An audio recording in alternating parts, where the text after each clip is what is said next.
السلام عليكم ورحمة الله وبركاته. قصة أحمد الله يرحمه، اللي كان شغال سباك وراح التجمع الخامس مع ناس يعني يشتغل، وحب يزود دخل فطلع مع ناس في مدينة بدر تقريبا. وهناك كانوا بيفحروا لبير حسب أقوالهم يعني، وتوفى.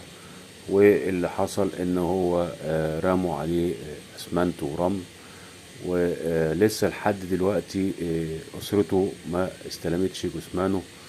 هنشوف التفاصيل وإيه اللي تم بالظبط من أسرة أحمد، وعملوا إيه، والموضوع وصل لحد فين، وهنتقابل مع بعض تاني. ماما البقاء لله. محدش يقولها لك يا حبيبتي، محدش يقولها لك ولا يحرق قلبك على ضناك يا رب. احمد راح يشتغل عند عيلة الشيخ، اللي هم اولاد عمي، اللي هم المفروض يخافوا عليه ويطمنون عليه. لا، هو راح، واحنا لما انا سالت عليه احمد فين، قالوا ما نعرفش عنه حاجه، احنا بنشتغل في مكان وهو في مكان. طب فين ابني؟ انا ابني طالع من هنا معاكم. ابني بيشتغل ايه؟ ابني بيشتغل سباك. سباك. عامل لهم يشتغل في سباك. عامل لهم الفيلا بتاعتهم. وطبعا يعني يقول لي يا ماما لما اخر يوم انا كنت بكلمه، وكان يوم الثلاث، هو مشي يوم السبت وغاب عليا لحد يوم الثلاث، انا قلبي كان عليه، فاتصلت بيه: يا احمد انت كويس يا حبيبي؟ فقال لي: لا يا ماما انا مش كويس ابدا. قلت له: ليه يا احمد؟ ليه يابا انت مش كويس؟ طمنا عليك، ايه اللي انت بتقوله لي ده؟ لا يا احمد انت وجعت قلبي، ايه اللي انت بتقوله لي؟ قال لي: يا ماما والله يا ماما انا ما كويس خالص، انا حاسس ان قلبي بيوجعني وفي نغزات في قلبي. قلت له: يا ابني انت بتاكل ايه يا ابني وبتشرب ايه؟ طمنا عليك. قال لي: يا ماما انا بخلص شغل وبنام على الارض في مكاني، مفيش فرشه، المكان جديد. طيب اكلك ايه؟ قول لي: كيس اندومي يا ماما، لان الشغل المكان اللي انا فيه في التجمع الخامس الحاجه غاليه هناك، وانا لو كلت وعملت انا مش هجيب لك قرش معايا، هاجي لك فاضي منفض، يبقى دختي وطلعت على الفاضي. فقلت له: يا ابني اطلع في مكان بعيد شويه وكل زي ما انت عايز وتعالى، الفلوس مش مهمه، اهم حاجه يا ابني انت تيجي سليم. قال لي: ماشي يا ماما، بالله عليك يا احمد، بالله عليك. حاضر يا ماما، حاضر والله هعمل اللي انت قلت لي عليه. بعد كده استنيت من يوم الثلاث لحد الاربع للخميس، عشان انا عارفه ان ابني بيجي الخميس اخر النهار، ما جاش. فما قلقتش وقلت بقى ده عندي اهلي مش عندي حد غريب. ده استنيت بقى لحد يوم الجمعه العصر الساعه 2 الظهر، لقيت اللي كان بيشتغل معاه في مصر وهو جابه، راح لقيته طارق ابن اخويا ابن اخويا العيله لف بيتصل بيه ويقول له ان احمد مش هنا الساعه 2 يوم الجمعه. قلت له: ازاي يعني؟ هو بيقول لي ان هات التليفون، كلمت طارق، قال لي: ايه يا عمتي احمد مش هنا. قلت له: ازاي؟ انت المسؤول بيه، تجيب لي ابني زي ما خدته. ما اعرفش ده يوم ايه بقى؟ كان يوم الجمعه. يوم الجمعه اللي المفروض يكون عندك اصلا في اليوم ده. فما فيش، ما جاش. طب انا عايزه، اصل ابنك ما هو الصغير انا مش مسؤول بيه. ازاي يا ابني؟ انا اديتهولك انت وانا عارفه ان انت بتحافظ عليه، فطالما اديتهولك تجيبهولي زي ما انت خدته يعني ما تقوليش الكلام ده. قال: والله يا عمتي انا ما اعرفش عنه هو حاجه، ما اعرفش عنه حاجه. فبعد كده انا ما صبرت، لقيت نفسي ساكته صبر على اساس مثلا احمد جاي، على اساس مثلا يكون عند خالاته وعند عماته هنا في المكان، اتصل بيه التليفون مقفول، اتصل بيه تليفونه ما فيش، فضل تليفونه مقفول مقفول مقفول لحد ما خلاص ما فيش. احمد مش موجود، اتاخد مني. راحوا ليه ناس في شغله غدر، خدوه معاهم عشان يكسر معاهم او يدق معاهم او يعملهم ابار زي ما هم قالوا لي، او ما تعرفش هو ايه. انا مش فاهمه حاجه. انا ابني طالع على اكل عيشه، انا ابني لا طالع لا يمين ولا شمال، هو احمد بيمشي على اكل عيشه هنا في بلده. راح مع جماعتنا هناك في مصر شغال برضو سباك، يعني ما هوش رايح مثلا شغال في حاجه، لا، اللي خده قال له: تعالى في سبوبه حلوه يا احمد معانا. قال: انا سمعت في سبوبه حلوه معانا، وتعالى ايه ده كده خلصت شغلك هنا هون وهتروح، فتعالى معانا. يعني ايه حكايه بقى الحفره اللي هم دفنوه فيها وردموا عليه ده؟ بيقولوا ان هم فضلوا يفحروا لحد ما وصلوا ل 20 متر تحت في بير، فاخدوا احمد معاهم. خدوا احمد معاهم، فخد احمد معاهم. يعني بقول لك احمد مات في اليوم ده، نفس اليوم اللي انا كنت بكلمه فيه راح معاهم ومات، وهم دفنوه في المكان. يعني هم مش حطوه عليه رمل بس، لا، ده هم حطوا عليه رمل وحطوا عليه خرسانه، ونزلوا الرمل اللي هم شايلينه من الحفره حطوه عليه كمان، عشان الحكومه لما جت راحت تدور على احمد شالوا الرمل، ولما قابلوا اسمنت هم سكتوا خالص ما دوروش تاني. يعني رمل واسمنت ومردوم عليه بقى، مردوم عليه في الحفره 20 متر. وراحت الحكومه جزاها الله خير دوروا على احمد، ما جابوش احمد. انا بناشد المسؤولين يقفوا معايا، انا محروق دمي ومحروق قلبي على ابني، انا مش عارفه ارتاح. انا مش عارفه ارتاح بالله عليكم. كل واحد عنده ابن وعنده اخ وعنده ابن محتاج له. انا ست مريضه، انا عندي السكر، عندي حساسيه صدر وحساسيه جيوب انفيه، انا مش قادره اقف. انا بقف بترمي في الارض، انا خلاص انا محرومه من اي حاجه. انا ايوه انا عندي ولاد، بس انا احمد ده كان اخويا وابويا وامي وكل حاجه. كان الراجل اللي انا بحكي له اللي انا فيه، كان الراجل اللي بيجي يقول لي انت محتاجه ايه يا ماما، انا محتاجه كذا يا احمد. حاضر يا ماما، ما تشغليش بالك وما تخافيش وكل حاجه جايه لك يا ماما. طبعا هم خدوه وحرمونا منه، حسبنا الله ونعم الوكيل. لا لا لا لا، انا ما اعرفش. انا كل اللي انا اعرفه ان هو البير اللي هم حطوه في ايه، في حته اسمها الصف عربه بسعد. انا كمان يعني فضلت يعني ادعي ربنا ادعي ربنا ادعي ربنا. لقيت احمد جاي لي في رؤيه لابس ابيض، لابس جلابيه زي بتوع العرب، ولابس شال زيهم، وفي الشال في حته المربوطين، يروح يلف في نفس الدايره ويجي يقف قدامي، يلف ويجي يقف قدامي.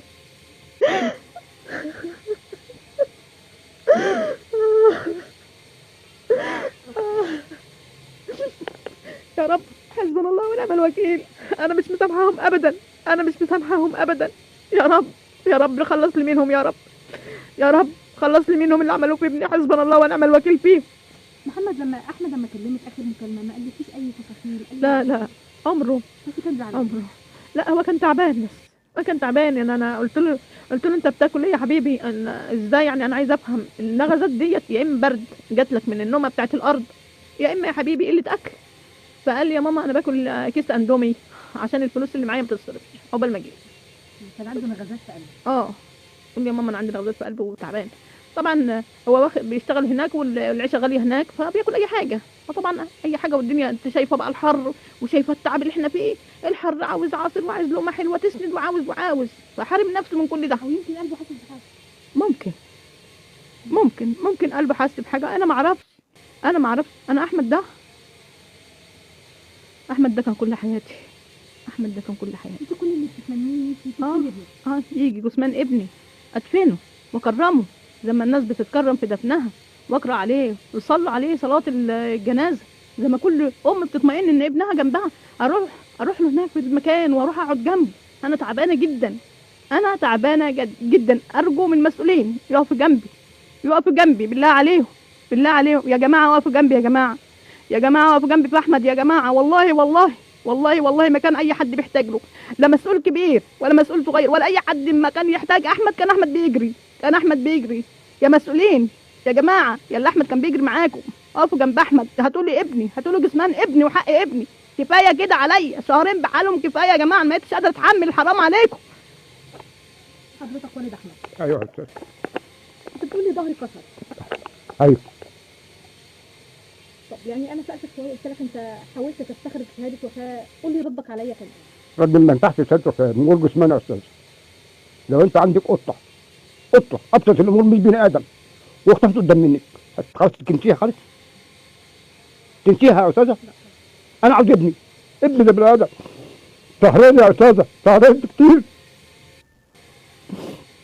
اتمنى من ربنا من كل المسؤولين عشان خاطر ربنا يساعدونا في ابننا، الله يكرمكم. انا عايز جسمان ابني وحق ابني راح قدر يا جماعه.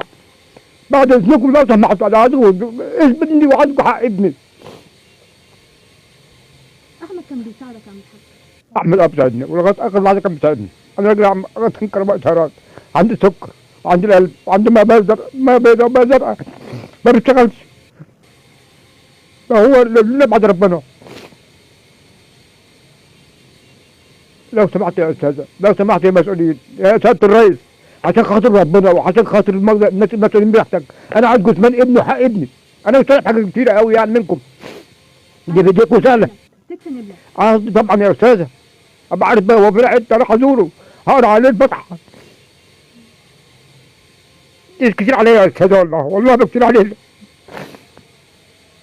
بتشتغل ايه يا عم الحاج؟ انا كنت كهرباء سيارات، ولدتك عندي القلب وعندي ما بيضاء وما زرقاء، ما بشتغلش يا استاذه. والله هو اللي كان بيصرف علينا وناس غيره بعد ربنا.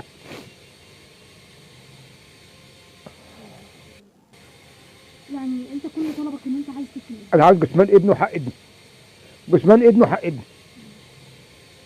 دفنوه في يعني بير يا ابله عمقه 20 متر هم طلعوا 17 متر وفتح 20 متر وبيقول لك نزل تحت يجيب حاجه، يجيب حاجه من تحت بيشتغل تحت. اشمعنى هو الوحيد اللي من ضمن السته اللي فوق اللي معاه؟ اشمعنى الخمسه اللي طلعوا بره هو الوحيد اللي جوه؟ يعني كان في غيره في خمسه يا استاذ، واخدينه كبس كده بقى. خمسه يا استاذ، اشمعنى هو الوحيد اللي نزل تحت؟ عايزين فلوس. اشمعنى الوحيد اللي نزل مرضى عليه خجت من الخرسانه دي في الجبل في الصحراء دي؟ بقول لك هم قالوا لك خرسانه ولا ايوه قالوا خرسانه. مات ازاي؟ بيقول لي مات ازاي؟ خلاص مات. لا انت قلت لي تقريبا وقع، يعني هم قالوا لك كده وقع عليه خرسانه او رمل. هل عليه رمله؟ نزل عليه رمله. قال لك رمل عليه رمله وبين جت خرسانه. جت منين خرسانه يا استاذ او منين؟ قال لك ما اعرفش. يعني ايه ما تعرفش؟ ده ارض صحراويه او زراعيه، منين الخرسانه جت ديت؟ هم اللي طب جابوه. وحتى لو وقع عليه خرسانه طب المفروض يبلغوكوا دول يا سيدي ما تبلغيش طلعيه انقذيني. ده لو واحد غريب ده ما صدق عبد خمس واحد كله بيجري جنب منه ويسيبه ويقف معاه. لا ده هم واخدينه وناويين عليه كبش فدا بتاعهم. هم واخدينه كده ناويين. ايوه يا استاذ واخدينه كبش فدا يا استاذ. كلمت باقي اللي كانوا شغالين معاه يعني كلمتهم؟ انا ما حدش ودانا الجماعه اللي شغالين معاه، ما حدش وراهم لنا خالص ولا نعرف شكلهم ولا تعرف شكلهم ولا نعرف شكلهم يا استاذ. كله يقول لك محبوسين محبوسين. انا ابنك ابقى بحياتك ابنك. قلت له ما تقوليش ابقى بحياتك، بقى بحياتك دي بنجيب لك جثمان. لو سمحت بعد ابني ستك يا فندم انا عايز جثمان ابني وعايز حق ابني راح كبش فدا ليكم. طب صورة احمد كده بعد اذنكم. لا خلاص يا سيدي تمام. ربنا يكبركم. امين يا رب. الموضوع كبير. هو احمد عنده كام سنه؟ 27 سنه. 27 سنه. متزوج ولا ما كانش متزوج؟ ما كانش متزوج يا استاذ. كان نفسك تفرح بيه؟ كان نفسي افرح طبعا. انا كنت لسه بكلمه بقول له يا احمد الله يبارك فيك يا حبيبي، الله يبارك لك يا حبيبي، ان شاء الله بامر الله اول واحد بامر الله من اخواتك هحاول اساعدك ان شاء الله ونقف جنب بعضنا واجوزك وافرح بيك يا احمد. هو اللي جري، هو اللي كان بيعافر. احمد بيشتغل وهو عنده كان في سنه رابعه في المدرسه. الله ابوه بقى ايه، انا مش هتعلم يا احمد. قال له انا مش هتعلم، هاتعب نفسك بقى، انا هطلع من المدرسه وخلاص. وبعد كده هو في نفس اليوم جه الوسطى بتاعه وقال انا عايز احمد معايا. ماشي يا احمد؟ قال له ماشي. وفضل معاه بقى، شوف بقى من سنه رابعه في المدرسه لحد ما خدوه، لحد ما راح يشتغل.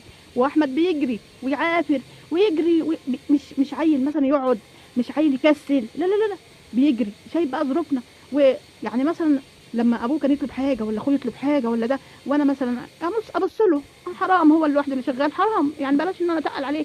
يقول لي ايه يا ماما؟ اقول لهم عايزين دول، مفيش دعوه يا ماما، رقبت ليهم يا ماما، خلي بالك منهم، اعتفي عليهم يا ماما، بالله عليك يا ماما ما تاثريش معاه.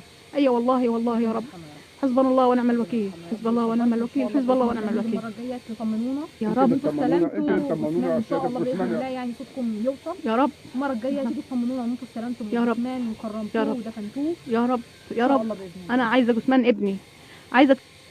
اهلا بحضراتكم مره تانية. طبعا بعد ما شفنا اللقاء نقول ازاي يا جماعه شخص بني ادم في مصر يختفي بالشكل ده ومحدش يعرف عنه اي حاجه، رغم ان المكان اللي هو راحه معروف والناس اللي كان رايح معاهم معروفين. فلازم يجب تحرك من الجهات المسؤوله عشان يوصلوا لجثمان احمد، وازاي حصل له الكلام ده، وهل في متسبب في الموضوع ده ولا لا. الاول وفي الاخر لازم الناس دي قلبهم يرتاح ويطمنوا على جثمان ابنهم ويدفنوه. وفي الاخر اتمنى لكم السلامه من كل سوء، وشكرا لكم والسلام عليكم ورحمه الله وبركاته.